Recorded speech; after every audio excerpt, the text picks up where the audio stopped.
लक्ष्य अकादमी competitive classes में फिर उपाध्याय सर आप सभी को तहे दिल से स्वागत करते हैं। और आज हम आपके सामने अत्यंत महत्वपूर्ण चैप्टर उपराष्ट्रपति लेकर उपस्थित हुए हैं दोस्तों। कि जैसा कि आप लोग जानते हैं कि भारत के उपराष्ट्रपति भी चेंज हो चुके हैं, नए उपराष्ट्रपति बन गए हैं, अभी शपथ नहीं लिए हैं। तो इनसे हमारे एग्जामिनेशन में किस तरह का फैक्ट पूछे जाएंगे, किस तरह का क्वेश्चन पूछे जाएंगे, उसके बारे में हम यहाँ जानेंगे। इसके बाद भारत के उपराष्ट्रपति से रिलेटेड जो महत्वपूर्ण अनुच्छेद है उसके बारे में हम जानेंगे, इनके कार्य के बारे में जानेंगे, इनके चुनाव कैसे होता है इसके बारे में जानेंगे। ये सब पर हम लोग चर्चा करेंगे। तो सबसे पहले हम देखते हैं इनका परिचय। आप लोग जानते हैं कि भारत के उपराष्ट्रपति जो हैं, भावी उपराष्ट्रपति क्या बन गए हैं, वो श्री जगदीप धनखड़ जी हैं। कौन है? श्री जगदीप धनखड़ जी। इनका जन्म हुआ है 18 मई 1951 को राजस्थान के छोटे से एक गाँव किठना, गांव क्या नाम है, ध्यान रखिएगा, किठना गांव का नाम है, उपनाम इसका झुनझुन है, जहां इनका जन्म हुआ था। इनका शिक्षा देखा जाए तो विज्ञान में स्नातक किए हैं और LLB किए हैं, और ये दोनों राजस्थान विश्वविद्यालय से ही किए हैं। अब ये कैरियर की शुरुआत कैसे करते हैं? तो कैरियर की शुरुआत ये 1979 ईस्वी में एक अधिवक्ता के रूप में करते हैं, मतलब वकील के रूप में ये शुरुआती करते हैं। कहाँ? राजस्थान बार काउंसिल से। कहाँ से? राजस्थान बार काउंसिल से। चलिए, राजनीति में कदम ये कब रखते हैं? तो 1989 में जनता दल से लोकसभा का चुनाव लड़ते हैं, राजस्थान से ही लड़ते हैं। चलिए, अब हम आगे देखते हैं क्या है कि वर्ष 1993 से 1998 तक किशनगढ़ निर्वाचन क्षेत्र से राजस्थान से विधानसभा के सदस्य भी रहे हैं। कहाँ से रहे हैं? तो राजस्थान मतलब क्षेत्र से राजस्थान विधानसभा के सदस्य भी ये रहे हैं। कब? तो 1993 से 1998 तक। ये फैक्ट आपके लिए मतलब इम्पोर्टेंट हो सकता है। राजनीतिक जीवन में कब कदम रखें, ये इम्पोर्टेंट हो सकता है आपके लिए। किस दल से रखे हैं, तो ये इम्पोर्टेंट हो सकता है आपके लिए। अतः आप इसको एकदम दिमाग में रखे रहिएगा लोग। चलिए, अब देखिए क्या है कि 2019 में वे पश्चिम बंगाल के राज्यपाल भी नियुक्त हुए थे। ध्यान रखिएगा, ये बहुत इंपॉर्टेंट है कि पूछेगा कि श्री जगदीप धनखड़ जी कहाँ के राज्यपाल नियुक्त हुए थे 2019 में? तो पश्चिम बंगाल के। एकदम इंपॉर्टेंट है, ध्यान रखे रहिएगा दोस्तों, ठीक ना। अब देखिए, अब भारत में उपराष्ट्रपति के पद पर आसीन होने जा रहे हैं। अब क्या होने जा रहे हैं? ये भारत में उपराष्ट्रपति के पद पर आसीन होने जा रहे हैं, मतलब उपराष्ट्रपति के रूप में अब ये कार्य करेंगे। चलिए, अब देखते हैं, फिर पूछता है क्या कि ये इनकी विपक्षी उम्मीदवार कौन थे? तो इनकी विपक्षी उम्मीदवार श्रीमती मार्गरेट अल्वा थी। इन्हीं को ये पराजित करके ये उपराष्ट्रपति बने हैं। तो मार्गरेट अल्वा भी क्या होंगे? बहुत इंपॉर्टेंट हो जाएंगे, इसलिए इनको भी आप लोग ध्यान में रखे रहिएगा। चलिए, अब हम फिर देखते हैं अगला फैक्ट क्या है कि अब आप लोग देख रहे हैं क्या कि इस समय ये पूछ दे रहा है कि ये जो अभी राष्ट्रपति बने हैं या उपराष्ट्रपति बने हैं, इनका क्रम क्या है। तो देखिए, जब भी पूछेगा कि इनका क्रम क्या है जो उपराष्ट्रपति अभी बने हैं, तो ये 14वें क्रम के हैं। कौन से क्रम है इनका? 14वां क्रम है। और राष्ट्रपति जी का क्रम कौन सा है अभी फिलहाल में? 15वां क्रम। मुर्मू जी जो हैं वो 15वें राष्ट्रपति हैं भारत की। तो वैसे ही ये 14वें उपराष्ट्रपति होंगे भारत के। चलिए, शपथ ये कहिए ले रहे हैं। अब आपको बोल रहे हैं ना कि चूंकि चुनाव जीत चुके हैं, चुनाव इनकी हो चुकी है, इन सभी शपथ लिए नहीं हैं। जब तक शपथ लेंगे नहीं तब तक क्या होगा कि इनका मतलब कार्यकाल अपना आरंभ नहीं करेंगे। क्योंकि आप जानते हो क्या कि शपथ से लेकर शपथ के मतलब जब शपथ ले लेते हैं उस दिन से 5 साल इन लोगों का काउंट होता है। और आप ये भी जानते हैं क्या कि हमारे संविधान के 3य अनुसूची के अनुसार शपथ दिलाई जाती है। किस अनुसूची के अनुसार? 3य अनुसूची के अनुसार। चलिए, अभी तो वर्तमान उपराष्ट्रपति श्री वेंकैया नायडू जी जो हैं, इनकी कार्यकाल 10 अगस्त को समाप्त होगी और 11 अगस्त को ये जो जगदीप धनखड़ जी हैं उपराष्ट्रपति का शपथ लेंगे और इनका कार्यकाल प्रारंभ हो जाएगा। चलिए, अब ये क्या है कि भारत के उपराष्ट्रपति पर एक नज़र। देखिए, बहुत ही इंपॉर्टेंट है और दोस्तों इससे ज़्यादा आपसे पूछेगा नहीं, एकदम ध्यान रखिएगा। इससे ज़्यादा उपराष्ट्रपति के बारे में पूछेगा नहीं आप लोगों से, इसीलिए जो फैक्ट मैं बता रहा हूँ इसको एकदम आप ध्यान रखे रहिएगा। चलिए, अब अनुच्छेद 63 के अनुसार भारत में एक उपराष्ट्रपति होगा। किसके अनुसार? अनुच्छेद 63 के अनुसार। अब देखिए, स्रोत कहाँ से भारत में उपराष्ट्रपति का पद लिया कहाँ से गया है? तो USA से लिया गया है। कहाँ से लिया गया है? USA से। एकदम ध्यान रखे रहिएगा।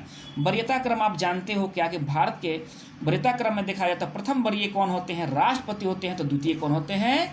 उपराष्ट्रपति होते हैं, इसको भी ध्यान रखे रहिएगा।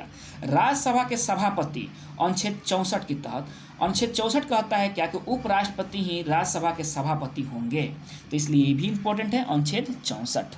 अब देखिए फिर देखते हैं कि राष्ट्रपति की अनुपस्थिति में या किसी कारणवश राष्ट्रपति कुछ हो जा रहा है या राष्ट्रपति का पोस्ट खाली हो जा रहा है, तो कार्यवाहक राष्ट्रपति के रूप में कार्य करेंगे कौन? हमारे उपराष्ट्रपति।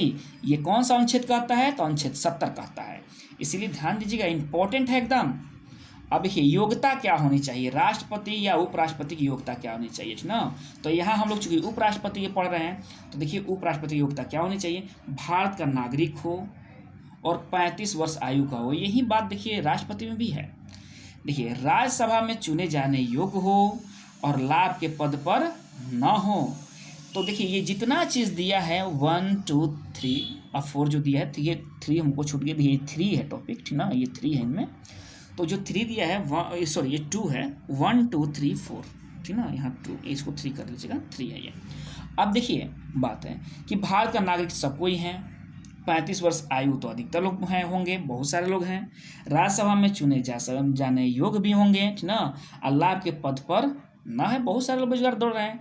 तो अब क्या होगा कि सब लोग क्या होगा कि राष्ट्रपति चुनाव का फॉर्म चाहे उपराष्ट्रपति चुनाव का फॉर्म फिलअप करने लगेंगे। इसीलिए एक महत्वपूर्ण अहर्ता बनाई गई है कि ताकि मुखिया जी का चुनाव जैसा ना हो कि जिसके मन कर रहा है वो मुखिया जी का चुनाव फॉर्म भर दे रहा है ना, वार्ड कमिश्नर बन जा रहा है, मतलब बहुत सारी चीज़ें इनमें। देखिए कहाँ आम आदमी से क्या होता है, अलग होता है। ये महत्वपूर्ण अहर्ता क्या है, ये 20 प्रस्तावक होनी चाहिए और 20 अनुमोदक, और वो भी निर्वाचक मंडल से ही होना चाहिए, जो आम आदमी की बस की चीज़ नहीं है। अगर राष्ट्रपति के लिए पूछेगा तो 50 प्रस्तावक और 50 अनुमोदक होना चाहिए, ठीक ना, वो भी निर्वाचक मंडल से ही, ठीक ना। तो ये क्या होता है कि एक आम जनता से इनको अलग कर देता है, समझ ना। नहीं तो पता चलता कि राष्ट्रपति चुनाव में ही और उपराष्ट्रपति चुनाव दोनों में भीड़ लगने लगा, बहुत सारे लोग खड़े हो जाएंगे, ठीक ना। अभी चुनाव क्या है, चुनाव कैसे की जाती है? तो जिस तरह से राष्ट्रपति का चुनाव होता है ठीक उसी तरह से किया जाता है, लेकिन इसमें केवल विधायक का मत का गणना नहीं होता। ध्यान रखिएगा, इंपॉर्टेंट है। क्या होता है कि उपराष्ट्रपति के चुनाव में विधायक के मत का गणना नहीं होता है, जबकि राष्ट्रपति के चुनाव में होता है। अब देखिए दूसरा, देखिए लोकसभा और राज्यसभा के सभी सदस्य इसमें मतदान करते हैं। कौन करते हैं? लोकसभा और राज्यसभा के सभी सदस्य इसमें मतदान करते हैं। शपथ इनको कौन दिलवाते हैं? तो राष्ट्रपति दिलवाते हैं। और त्याग पत्र भी ये किनको देते हैं? तो राष्ट्रपति को ही देते हैं। अब देखिए,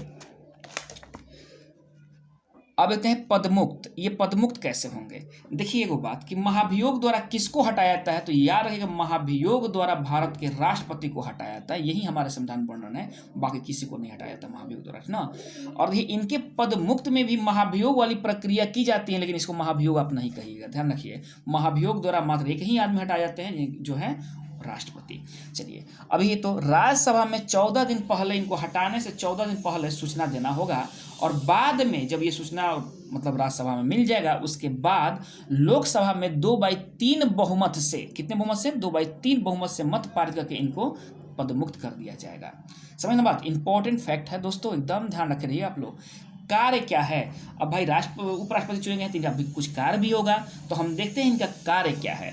तो कार्य है, देखिए सबसे पहला कार्य क्या है इनका? राज्यसभा के सभापति के रूप में ये कार्य करते हैं, और राष्ट्रपति के नहीं होने पर, अनुपस्थित रहने पर उनकी भूमिका ये निभाते हैं। कौन? उपराष्ट्रपति। चलिए महत्वपूर्ण तथ्य देखते हैं इनके बारे में। और महत्वपूर्ण क्या होगा? यदि उपराष्ट्रपति कार्यवाहक राष्ट्रपति बन जाते हैं, तो देखिए बहुत इंपॉर्टेंट चीज है, यदि उपराष्ट्रपति कार्यवाहक राष्ट्रपति बन जाते हैं तो वे राज्यसभा के सभापति के रूप में कार्य नहीं करेंगे। बात समझे ना? मतलब अगर उपराष्ट्रपति राष्ट्रपति हो जाएंगे तब वो राज्यसभा के सभापति के रूप में कार्य नहीं करेंगे। अब देखिए, तो अब राज्यसभा के सभापति कौन बनेगा? तो वहां का वरिष्ठतम सदस्य को बना लिया जाएगा, समझे ना। अब देखिए, उपराष्ट्रपति का वेतन उन्हें राज्यसभा के सभापति के लिए दिया जाता है। देखिए क्या होता है, बहुत सारे लोग कंफ्यूज रहते हैं कि देखिए हमारे संविधान में उपराष्ट्रपति कोई वेतन का जिक्र नहीं है कि उपराष्ट्रपति कितना वेतन दिया जाएगा। और जो उपराष्ट्रपति को वेतन मिलता है ना, उनको उपराष्ट्रपति के लिए नहीं मिलता है, उनको राज्यसभा के सभापति के लिए दिया जाता है। इसको एकदम दिमाग में मतलब रखे रहिए आप लोग, बहुत इंपॉर्टेंट चीज़ है। और इनकी वेतन मतलब कितनी दी जाती है? तो 4 लाख रुपया। और राष्ट्रपति की वेतन कितनी है? तो 5 लाख रुपया।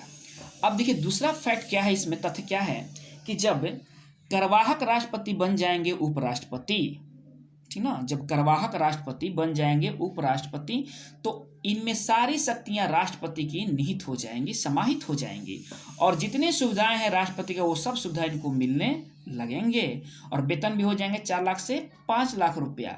अवधि क्या होगा, देखिए ये भी एक इम्पोर्टेंट फैक्ट है यहाँ कि देखिए अगर कोई कार्यवाहक राष्ट्रपति बनता है ना, तो उसमें क्या होता है कि 6 महीना के अंदर वहाँ चुनाव कराना नेसेसरी हो जाता है। मतलब ये 6 महीना तक क्या होंगे, मतलब कार्यवाहक राष्ट्रपति, कार्यवाहक मतलब ये जो उपराष्ट्रपति हैं वो राष्ट्रपति कार्य कर सकते हैं कितने तक, तो 6 महीना तक। इसको एकदम दिमाग में रहिएगा आप लोग ना। अभी ये राज्यसभा में स्थिति इनकी क्या है, तो आप जानते हो कि राज्यसभा के सभापति होते हैं ये कौन, तो उपराष्ट्रपति होते हैं, लेकिन सदस्य नहीं है ये। क्यों, तभी ना एक क्वेश्चन पूछता है कि कौन सी ऐसी सभा है जिसका सभापति गैर सदस्य होता है, तो वो है राज्यसभा, राज्यसभा ना। अभी तो अब हम देखते हैं कि लेकिन एक और बात है कि राज्यसभा में वोट देने योग्य नहीं है क्योंकि ये उसका सदस्य नहीं होते, लेकिन जब बराबरी पर मत हो जाते हैं तो निर्णायक वोट देने का अधिकार है हमारे उपराष्ट्रपति को। ये ध्यान रखे रहिए आप लोग। चुनाव, इनका भी चुनाव क्या होता है, चुनाव आयोग ही करवाता है, और राष्ट्रपति का भी चुनाव मतलब जितने चुनाव से संबंधित है वो सब कौन कराता है, चुनाव आयोग ही कराता है। और इन पर कोई मुकदमा जब चलाई जाएगी ना, तो किसी और कोर्ट में नहीं, वो सुप्रीम कोर्ट में चलाई जाएगी। कहाँ चलाई जाएगी, सुप्रीम कोर्ट में, SC में चलाई जाएगी। चाहे राष्ट्रपति का मुकदमा हो या उपराष्ट्रपति का मुकदमा हो, ये सब मुकदमा कहाँ चलता है, तो सुप्रीम कोर्ट में चलता है। क्योंकि आप लोग जानते हैं क्या कि भारत के सर्वोच्च पोस्ट है ये, भारत के प्रथम नागरिक होते हैं राष्ट्रपति, तो ध्यान रखिएगा। और उपराष्ट्रपति वरीयता क्रम में दूसरे हैं, इसलिए इनकी जो इन पर जो मुकदमा चलाई जाएगी वो हमेशा SC में चलाई, मतलब सुप्रीम कोर्ट में चलाई जाएगी। अब देखिए एक और इम्पोर्टेंट तथ्य है कि स्वतंत्र भारत के प्रथम उपराष्ट्रपति कौन थे, तो श्री सर्वपल्ली राधाकृष्णन थे, जो 2 कार्यकाल तक राष्ट्रपति रहे हुए हैं, 1952 से लेकर 62 तक 10 वर्ष का अपना कार्यकाल ये पूरा किए हैं, ठीक ना। अब एक और बात आती है कि राष्ट्रपति का कार्यकाल कितना होता है, तो 5 वर्ष। हाँ तो दोस्तों, हमारा वीडियो आप लोगों को कैसा लगा, अगर बढ़िया लगा तो आप लोग लाइक कीजिएगा, सब्सक्राइब कीजिएगा और शेयर भी कीजिएगा दोस्तों। ऐसे फैक्ट हम हमेशा आप लोगों के सामने प्रस्तुत करते रहेंगे। धन्यवाद।